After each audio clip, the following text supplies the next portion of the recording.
नमस्कार दोस्तों, 2024 के चुनाव के 3 चरण पूरे हो चुके हैं और अब चौथे चरण की तैयारियां हैं और लगभग आधे देश के अंदर चुनाव हो चुके हैं। देश की जनता लगभग अपना फैसला सुना चुकी है और प्रधानमंत्री मोदी जी आक्रामक रुख में अपने प्रचार कर रहे हैं और बार-बार कभी हिंदू मुस्लिम, कभी मंगलसूत्र। आज उन्होंने अडानी और अंबानी के ऊपर हमला बोलते हुए कहा है कि अडानी और अंबानी की कांग्रेस से डील हो गई है। तो कांग्रेस के नेता और कार्यकर्ता और सोशल मीडिया पर चर्चा चल रही है कि प्रधानमंत्री को अपनी हार का आभास हो गया है, जिससे वो अब अडानी और अंबानी के ऊपर भी हमला करने के लिए मजबूर हो गए हैं। तो मेरे साथ में युवा अधिवक्ता हैं, जो कुछ जिसमें वरिष्ठ भी हैं और कुछ युवा हैं जो अभी 1-2 साल में उन्होंने चैम्बर ज्वाइन किया है। तो मैं इनसे बातचीत करूंगा कि 2024 के चुनाव में इन अधिवक्ताओं की क्या राय है और क्या सोचते हैं। तो क्या लग रहा है 2024 के चुनाव में आपको? 3 चरण हो चुके हैं, किसकी सरकार बनती हुई देख रही है देश के अंदर? 2024 में भारतीय जनता पार्टी फुल बहुमत से आ रही। 400 तो नहीं कह सकते हैं, ये तो एक जुमलेबाजी हो जाएगी, लेकिन जो यथार्थ सच्चाई है कि बहुमत पूरी मिल रही है। बहुमत मिल रही है, बिल्कुल। मतलब एनडीए को मिल रहा है, भाजपा को मिल रहा है। तो फिर तो उनकी गठबंधन में 40 पार्टी और है ना, 40 सीट और जोड़ दो। इससे पहले भी तो गठबंधन हुए थे, यूपी में हुआ नहीं गठबंधन, तो उसमें क्या हासिल हुआ, वही इसमें भी होगा। भाजपा 400 तो नहीं कह सकते हैं, लेकिन ये है कि फुल बहुमत से आ रही है भाजपा।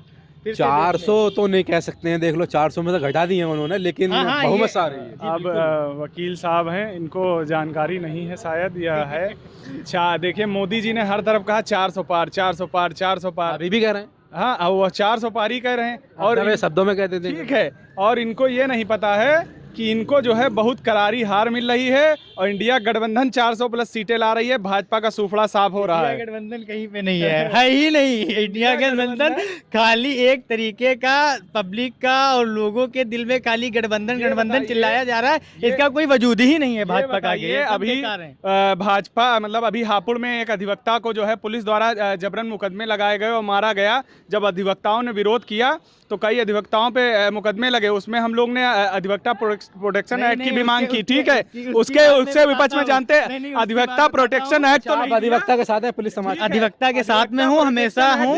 सरकार तो अधिवक्ता, लेकिन बात यहाँ पे अधिवक्ता की नहीं। एक्ट लगाएंगे, अधिवक्ताओं पे गैंगस्टर एक्ट कह रहे हैं हम लगाएंगे, प्रोटेक्शन एक्ट नहीं देंगे। नहीं, गलत बात नहीं है। अधिवक्ताओं पे प्रोटेक्शन एक्ट, अधिवक्ता प्रोटेक्शन एक्ट को कहें कि हाँ हम लागू करेंगे, मगर नहीं किए। मगर उसके 10-15 दिन बाद कहें अब अधिवक्ता जो आरोपी हैं या जो थोड़े मुकदमे उनके ऊपर लगे हैं, जो मतलब सामाजिक हैं, जो अधिवक्ताओं का पक्ष रखते हैं, उन पे गैंगस्टर एक्ट लगाएं। बताइए, अधिवक्ताओं पे गैंगस्टर एक्ट लगाएंगे? अधिवक्ताओं के पक्ष में मैं हूँ, रहूंगा। कोई भी पार्टी आए, मैं कोई भी नेता या कुछ भी हो, उससे पहले मैं एक वकील हूँ।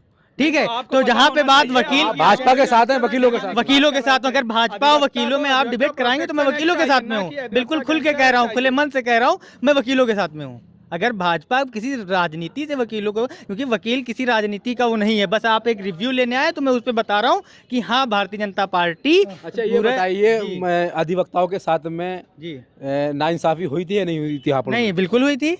सरकार पुलिस प्रशासन के साथ खड़ी हो, पुलिस प्रशासन के साथ खड़ी हुई, नहीं खड़ी हुई, ये बात तो आप जब पूरा उसमें देखेंगे कि क्या हुआ। आखिरकार कुछ हमारे अधिवक्ता ही ना सरकार से जुड़ गए, क्यों जुड़े? फिर वो अधिवक्ता के साथ में क्यों नहीं आए?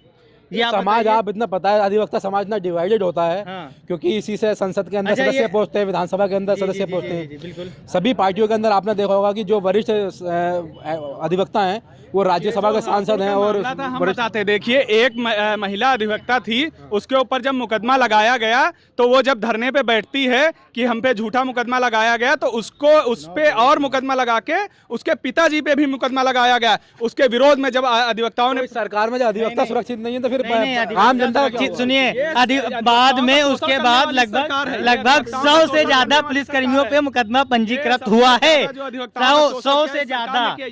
अधिवक्ता प्रोटेक्शन एक्ट क्यों नहीं लागू किया आज तक? अधिवक्ताओं का शोषण कर रही है, नहीं कर रही है? अधिवक्ताओं को मारा जाता है, अधिवक्ताओं के ऊपर झूठे मुकदमे लगाए जाते हैं। ये अधिवक्ता प्रोटेक्शन एक्ट क्या लग रहा है आपको जो 2024 के चुनाव में अधिवक्ता समाज किसकी तरफ नजर आ रहा है? अधिवक्ता समाज, सारा समाज इंडिया गठबंधन के साथ है और समाजवादी पार्टी और अखिलेश यादव जी के साथ है और जो है भारी मतों से जो है हमारे सारे प्रत्याशी जीत रहे हैं। इंडिया गठबंधन की सरकार आ रही है।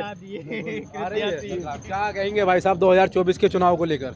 देखिए, मैं भारत का एक जिम्मेदार नागरिक होने नाते और बड़ी जिम्मेदारी के साथ मैं अपनी बात रखूंगा। मैं ज़्यादा हौश पौश ना करते हुए, ना ज़्यादा बात करते हुए, मैं ज़्यादा हौश पौश की बात ना करते हुए सीधी बात मैं कहूँगा कि यह हमारा देश परिवर्तन की ओर हमेशा रहा है। सरकार आई है, सरकार गई है। जनता ने हमेशा हर किसी को बार बार मौका दिया हुआ है और जनता ने हमेशा उसको चुनना चाहा है जिसने उसको भले के लिए किया हुआ है। मैं बात बताना चाहता हूं, जैसे इंडिया गठबंधन की मैं बात करूं या भाजपा सरकार की बात करूं, भाजपा सरकार से पूरी तरह जनता त्रस्त हो चुकी है, परेशान हो चुकी है, झुलस चुकी है, इतनी पीड़ित हो चुकी है कि मैं आपको क्या बताऊं कि आप जहां जहां कहीं के तो एंकरों की माइक तक छीन ली, जनता ने जाकर छीन लिया। कल 10:90 की मैं बात बताऊं, न्यूज़ 18 का प्रोग्राम लगा हुआ था, अगर आप वहाँ मौजूद होते तो किस तरीके से जनता में आक्रोश था भारतीय जनता पार्टी को लेकर के, किस वो उसका विरोध कर रही थी। क्यों है ये आक्रोश? इसकी वजह क्या है? क्योंकि प्रधानमंत्री तो कह रहे हैं हमने गरीबों के लिए काम किया है, 5 किलो राशन दिया है, किसानों को 6,000 रुपये दिए हैं, गरीबों को आवास दिया है, बेघरों को। तो कहाँ है ये आक्रोश? क्यों है ये आक्रोश? आक्रोश इसलिए है कि अब तबका जो समाज का है वो शिक्षित हो रहा है। जब बच्चा शिक्षा की ओर जुड़ेगा, हाई स्कूल पास, इंटर पास करेगा, तो उसको 5 किलो राशन से मतलब नहीं है, उसको 2 किलो जौ से मतलब नहीं है, उसको 10 किलो गेहूं से मतलब नहीं, उसको रोजगार चाहिए। जिसलिए उसने पढ़ाई की है उसको रोजगार चाहिए, उसको नौकरी चाहिए। उसका अधिवक्ता है आप लोगों की, या रोजगार की जरूरत है आपको? तो अपना सेल्फ एम्प्लॉयड है ना। देखिए, सेल्फ एम्प्लॉयड हम लोग भी कहीं ना कहीं जो रोजगार जुड़े हुई चीज़ें हैं। हालांकि चीज़ें देखिए, यहाँ पे जो आपने पूछा ना, आप चुनाव के मुद्दे से पूछ रहे हैं, मैं अधिवक्ता की होते हुए मैं एक सिविलियन भी हूँ, मैं एक नागरिक हूँ, भारत का देश का नागरिक हूँ मैं। जैसे आप अधिवक्ता हैं तो आपके पास में आम लोग आते होंगे, तो इस सरकार में जो है पुलिस प्रशासन के ऊपर काफ़ी आरोप लग रहे हैं और शासन के ऊपर भी आरोप लग रहे हैं कि लोगों को इंसाफ नहीं मिल रहा, तो आप अदालतों में आते होंगे। इंसाफ की बात मैं करूँ, टेनी का बेटा गाड़ी चढ़ा देता है, बाद में देखिए क्या हाल होता है। हमारे लखनऊ में तो अमित शाह जी वादा करके उनके लिए कि और बड़ा पद दिया जाएगा। मैं वही चीज़ कह रहा हूँ ना। तो आप सोचिए कि शासन प्रशासन कहाँ तक जा रहा है, कहाँ की मदद कर रहा है। हम लखनऊ जैसे शहर में, यहाँ के आपके लोकसभा है, उनका बेटे से मर्डर होता है, उनके घर में हत्या होती है, फिर देख रहे वो चीज़ कहाँ जाती है। आप बगल में उन्नाव में जाइए, देखिए रेपिस्ट होता है, विधायक होता है, किस तरीके की चीज़ लोग सपोर्ट करते हैं। तो आप ये ना कि क्या चीज़ है, इस बार भारतीय जनता पार्टी का पूरी तरीके से सुपड़ा साफ हो चुका है। आप ये मान लें, अगर आप ये नहीं मान तो आप चुनाव के बाद देख लीजिएगा। आपने अभी देखा होगा जहाँ पे कल चुनाव हुआ, वहाँ पे किस तरीके जनता को बूथ से भगाया गया है, दौड़ाया गया। लेकिन मैं जिम्मेदारी के साथ बात कर रहा हूँ, वहाँ भारी मतों से इंडिया गठबंधन का जो प्रत्याशी वो जीत रहा है वहाँ से। एक सवाल ये भी उठता है, जिस तरह से भारतीय जनता पार्टी के बहुत सारे नेताओं ने संविधान बदलने की बात कही है। आप अधिवक्ता हैं, संविधान के रक्षक हैं आप लोग, संविधान ने आपको ये ताकत दी है जो आप ये अपना काला कोट पहने हुए हैं, तो क्या लगता है संविधान बदलाव होना चाहिए संविधान के अंदर, या संविधान यही रहना चाहिए? देखिए, जो समाज है वो सामाजिक संबंधों का जाल है जी। तो समय के हिसाब से परिवर्तन होना भी जरूरी है और हुए भी हैं। जब हमारा संविधान बना तो इसमें 393 आर्टिकल थे, ओके। अब इसमें बढ़ा दिए गए हैं, अनुसूची भी बढ़ाई गई हैं। तो इस तरीके से कि जो देश हित में हो, लोगों के हित में हो, तो अगर उसमें संशोधन सरकार करना चाहती है लोगों के हित के लिए, जनता के लिए, शोषित पीड़ितों के लिए, तो कोई आपत्ति नहीं है, बिल्कुल होना चाहिए। तो ये दलित समाज को क्यों, मतलब इससे परेशानी है पिछड़े समाज को कि संविधान बदलना है और इसके खिलाफ माहौल बन गया है पूरा? नहीं, किसने माहौल बनाया? मोदी जी भी कह रहे हैं कि संविधान नहीं बदला जाएगा। पहले तो उनके सबसे ज़्यादा माहौल तो मीडिया द्वारा ही बनाया गया है। कुछ बात होती है और कितना बताया जाता है वो अलग मुद्दा है।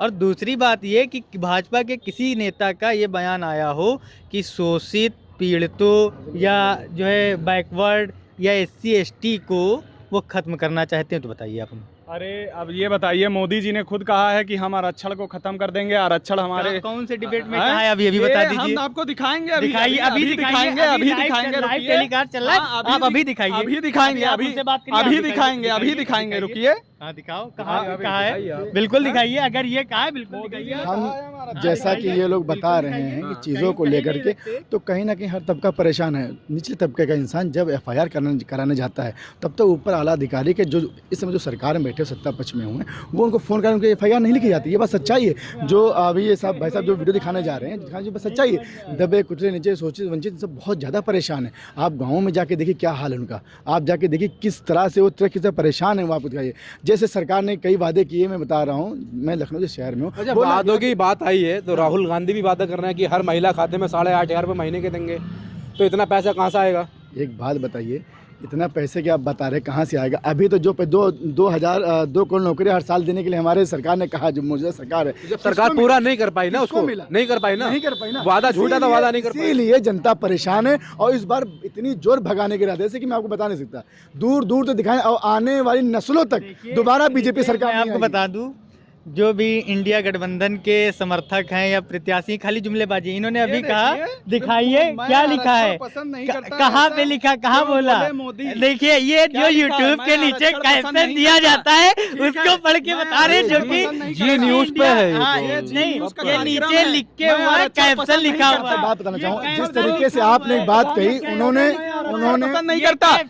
मैं एक बात कहना चाहता हूँ, जिस तरीके से ये लोग लड़ रहे हैं आपस में, मैं बात कहना चाहता हूँ, जिस तरीके से, एक मिनट सुन लीजिए इधर, जैसा कि अभी आपने एक बात कही कि ये 8,500 रुपए राहुल गांधी जी कैसे देंगे, तो मैं इस सरकार से बात करना चाहता हूँ, जो अटानी का 18,000 करोड़, 18,000 करोड़, 800 करोड़, 600 करोड़, 500 जिनका लोन माफ हो जाता है, वो किसकी जेब से माफ कर रहे हैं वो? गरीब का सरकार। तो आप खुद ध्यान दीजिए, आने वाले वक्त में जिस तरीके से वर्ल्ड बैंक से आपकी एफडी बनाई थी इंदिरा गांधी जी ने, कि इमरजेंसी फंड इसको बोलते हैं, वो तो मोदी छुड़वा दिया, वो तक तो बचा नहीं है।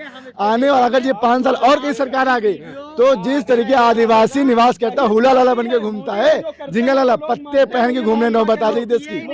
दोस्तों देखना होगा कि 2024 में किसकी जनता सरकार चुनती है, और अधिवक्ता समाज इनके अंदर काफ़ी डिवाइड आपको देखने मिल रहा होगा कि कुछ भाजपा का समर्थन कर रहे हैं तो कुछ इंडिया गठबंधन का समर्थन कर रहे हैं। अब दोस्तों आप कमेंट और लाइक अपना फीडबैक दीजिएगा हमें कमेंट करके कि आपको ये वीडियो कैसी लगी। धन्यवाद।